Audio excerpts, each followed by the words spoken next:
Why did Israel make its move right now to take over the U.S.? Well, I think that Israel recognized that they're losing the American constituency. They're recognizing that they're losing control of America, losing control of the conversation. So if they beat us up like a wife trying to leave, it'll make us come back.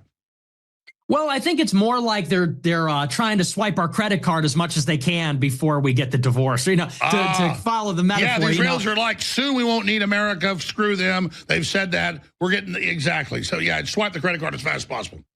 Right. This is their go for broke. They're really going all the way. I will also say, know they're cornered. They know the world's turned against them. Most unfavored nation in the world in Gallup. Exactly. So they're just screw it. Total chutzpah. But it's not just that. That's a huge part of it, which is they anticipate that the progressive left might take power, and they're skeptical of Israel's expansionist agenda. But the other part of it has a lot to do with the timeline of the Iran nuclear deal. The countdown started when Trump withdrew the United States from the JCPOA in 2018, because Obama brokered with John Kerry the JCPOA, the original deal in 2015, sunsetted in 10 years. Trump gets elected with the help of the Israelis. That it wasn't a Russian connection. It was an Israeli connection. And one of the things they wanted was for him to tank the deal, which he did in 2018. Now, the Iranians continued to abide by the deal for about a year, up until 2020. That's when they finally stopped carrying out all their obligations for the deal. Joe Biden gets elected, and nobody knows this, but immediately in 2021, Biden tried to resurrect the deal. Biden immediately in the first year in 21 tried to go to the Iranians and put the deal back together, and the Iranians weren't into it. Well, he kept trying, and for a couple of years, it looked like maybe he was going to get it, because in 2023, Beijing brokered a rapprochement between Saudi Arabia and Iran, which is a huge deal. For you, you know this, and everybody else maybe knows this too. Saudi Arabia and Iran were in a proxy war for many, many years. China brought an end to that in 23. In August of 23, just a couple months before October 7th, Biden had a prisoner swap with the Iranians. We gave them their Iranian prisoners. We got American prisoners. And then we unfroze that $6 billion that was frozen in South Korea in Iranian funds. It was on its way to Qatar and then to Iran. 2 months later, you get October 7th and spoils all of this. So it was looking like maybe, and maybe this is far-fetched, but certainly Biden was trying to continued to sabotage peace deals. Well, and that's just it. Biden was trying to get the Iranian nuclear deal back together. October 7th shut that all down, and then they got Trump elected. And this has just been one rolling campaign ever since October 7th, taking that pretext, using it for a war in Gaza, using it to expand the war into Lebanon, into Yemen, Iraq, Syria, and then ultimately into Iran itself, which they consider to be the head of the snake. And so, yes, it's like they anticipate the progressive left will take over and curb Israeli influence, but also the countdown started when Trump pulled us out, and then they and we had to act. So whether you love those guys or you can't stand them, they just said out loud what a lot of people are quietly thinking. And here's the part nobody on cable news wants to admit. They're not wrong about the trend. The mood in this country has definitely shifted. You can feel it. Your friends feel it. Your kids feel it. I've got some Gen Zers. I know they're definitely feeling it. And every politician in Washington feels it too. So I wanted to show you three things, pretty much the top three things. The first thing I'm going to show you is the polling numbers that have every lobbyist on the street sweating bullets right now. The second thing I'm going to explain to you is the JCPOA, the Iran deal, and how it is literally affecting us today. And the third thing, we're going to ask the big question. Is this the last swipe of the credit card? Is the blank check finally getting cut up? Or is everybody just overreacting? Stick with me, guys. Hit the subscribe button and let's get into the numbers because these are very interesting. So I'm going to blow this up. This is a poll that was all the way to 2026 and is essentially saying for the first time ever recorded, Americans have a more favorable view of Palestinians than they do of Israel. So more sympathize with Palestinians at 41%, and more sympathize with Israeli is down to 36%. That is the first time ever. And that's not a vibe. That's a record. And then you zoom into the Gen Zers, the 18 to 34-year-olds. 53 sympathize more with Palestinians, the first time a majority of young adults take this position. Support for Israel among this age group falls to a record low. And they were saying in some polls, probably around the colleges and the left wingers, it's down to single digits. So think about that. The polling is, again, here, Americans' view of Israel, Netanyahu, have turned more negative. Pew reveals 60% of Americans now view Israel negatively. Just 37% are favorable. So those numbers definitely tell a story. Politicians, they can survive on a lot of things. They cannot survive a generation that does not agree with them anymore. Definitely not forever. And here's the part the old guard really doesn't want you to notice. This is not just a left or right thing. The America First wing of the Republican Party, they're asking the exact same questions. Why are we sending billions of dollars overseas when Americans can't afford groceries? Why are we fighting somebody else's war? You have Tucker Carlson, Marjorie Taylor Greene, Thomas Massie, Candace Owens, Megyn Kelly. These guys are not leftists, and they are openly breaking the old script. So who's left holding the line? You got the boomers, you got Lindsey Graham, the cable news class, you got the Sean Hannitys of the world, all the donors, AIPAC. These people still think it's 1985. But here's the cold hard math. Boomers are aging out. Gen Z is voting in. Every single year, the electorate gets younger and younger. Every single year. You cannot win the future with last decade's coalition. You just can't. So how did this happen so fast? It seems like it was almost overnight. The answer to that is phones, the cell phones. Definitely. So for 60 years, think about that. For the last 60 years, the story of Israel has reached Americans through one channel, through the TV, through movies, through textbooks. You got that one version, and that version was very carefully managed and orchestrated. Then you got the cell phones happen. You got TikTok, you got Instagram, you got X. All these things came out. And after October 7th, and especially after Gaza, young people saw the war live, unfiltered, from doctors on the ground, from kids their own age, from journalists who weren't filtered through a corporate desk. You cannot put that genie back in the bottle. And I'm not telling you what to feel about it. I'm just telling you what happened. The information monopoly broke. And once that kind of monopoly breaks, it does not come back. That is why you see the panic moves, the TikTok bans, the Larry Ellison taking over TikTok. You got Netanyahu trying to pay influencers off per post. You get these new speech laws on college campuses. You get these weird bills moving through Congress that no one can even explain in plain English.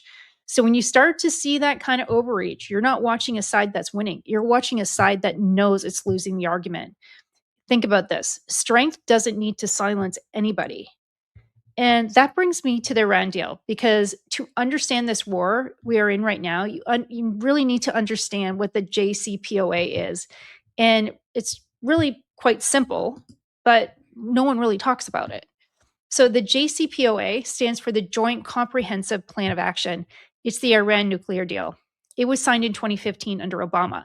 The other countries in it were US, United Kingdom, Russia, Germany, France, China, and of course, Iran. And here's what the deal said, just in plain old English. Iran agreed to give up its path to nuclear bombs. That was what the whole deal was all about. So they had to ship almost all of their enriched uranium out of the country, completely out of the country. They had to rip up 2/3 of their centrifuges, those machines that make the nuclear material. They had to let international inspectors walk into their facilities unannounced with cameras, basically anytime they wanted to. And in return, the world dropped a bunch of sanctions. Iran could sell their oil again. Iran got back into the global economy. So that was the deal. So essentially, one sentence, it was Iran trades the bombs for the money. Pretty simple. Was the deal perfect? Absolutely not. Some parts had to sunset. They expired after 10 or 15 years.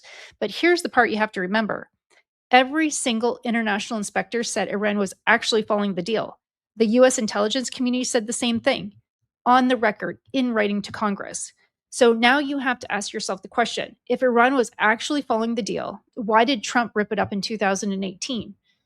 So guys, this is where it gets very interesting, because back in May 2018, Trump walks away from the JCPOA. He calls it the worst deal ever negotiated. He slaps maximum pressure sanctions back on Iran. Why did he do that? I'll give you two reasons. The one he said and the one that the donor said. The official reason from Trump, he said the deal was too soft. It did not cover Iran's missiles. It did not cover Iran's proxy groups around the region. The sunset clauses were too short, and he believed that he could squeeze Iran harder and get a better deal. The political reason, pretty much Israel. They hated the deal from day one. Netanyahu came to Congress in 2015 and gave a speech against it. He lobbied Trump personally for years to kill it. And then you've got Sheldon Adelson and even Miriam Adelson. They've given Trump hundreds of millions of dollars, and he was obsessed with killing it. Think about that. Your big donor, Sheldon Adelson, pro-Israel, was dying to kill this. And then you have Mike Pompeo and John Bolton. They are two of the biggest Iran hawks in Washington. They were standing right there next to Trump in the room. So what did Trump do? He killed it. Now, here's the punchline they don't tell you on the news. After Trump killed the whole deal, Iran did not fold. They did the exact opposite. They cranked up the centrifuges. They enriched uranium higher and higher and higher. They kicked the inspectors out. They moved closer to nuclear weapons than they had ever been before in history. The deal was working. Killing it literally broke the seal. And now we are paying the bill, literally paying the bill for this. So how do those dots all connect? Essentially, the timeline is this. Trump kills the deal. Iran cranks up the program. Tensions ramp up for years and years and years. Proxies fight in Iraq, in Syria, and Yemen. October 7th happens. Gaza, Lebanon, the Houthis blocking shipping lanes. And now, direct strikes, American carriers in the fight, American troops in harm's way, American taxpayers' dollars going out the door by the billions of dollars. A war that the JCPOA was specifically designed to prevent. This is not a conspiracy theory. This is the actual timeline. You can fact check it, every single word of this. This is all true. And meanwhile, what are Americans dealing with? Higher gas prices, grocery bills are going up, rent's going up, insurance is up, wages are flat, interest rates are going up. It's dismal. And we are being told it's our patriotic duty to keep paying for this war on the other side of the planet. You can only ask people to do that for so long before they say that's enough. So, big question is this the last swipe? I'll be honest with you, the bill is coming due, and maybe not this year and maybe not next year, but is definitely coming. And here's what I see. You have a generation that does not buy the story at all. You have a Republican Party split right down the middle on foreign aid. You have a Democratic Party where the voters are way out ahead of their politicians. You have a national debt at $36 trillion. That's trillion with a T. Everybody is broke, everybody is angry, and everybody is online. In that environment, a foreign policy that ships billions of dollars overseas every year and pulls us into wars we did not pick, that policy has an expiration date stamped right on it. The politicians who do not read the room are going to get retired early. They're going to get fired. You already are seeing AIPAC. Fucking AIPAC. All roads lead back to AIPAC. They're spending more in primaries than they ever have before in their history. That's not a flex. That is a panic. When you have to spend that hard to protect your own people, you're not winning. You're just holding on. You're white knuckling it. The dam is leaking and they're out of fingers. They are not holding. This is a mad rush. I don't think they can stop it now. The train has left the station. I see no way back for them. So where does that leave us now? I'll give you my honest read on this. The US and Israel relationship is not ending tomorrow. Don't let anybody sell you that. Treaties don't break in a week. Trade does not break in a week. Defense contracts don't break in a week. But the unconditional part of it, the blank check, no questions asked part, that has died. That is gone. The next 10 years, you're going to watch American politicians actually have to defend their votes on foreign aid out loud on camera. That alone is a revolution. That has not happened in our lifetime. You're going to see Gen Z move into Congress, and they are not coming with the same script their grandparents had. You are going to see a real American first foreign policy debate finally happen out in the open, not just on these podcasts, on the floor of the Senate, on the debate stage, in every single primary. The boomers had their run. It is somebody else's turn on the wheel. Thank God the Gen Zs are there.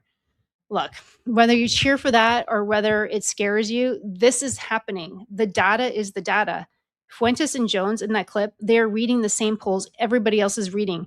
They are saying out loud what a lot of senators are saying behind closed doors with the lights off. The question for you is, you know, what are you going to do about it? I don't know. My answer is you just got to pay attention, and not to what's just on the TV. I hear Fox News on in my house, and I literally, I gotta like, I just gotta keep walking by. It's just like they're on the same script. And even with some of the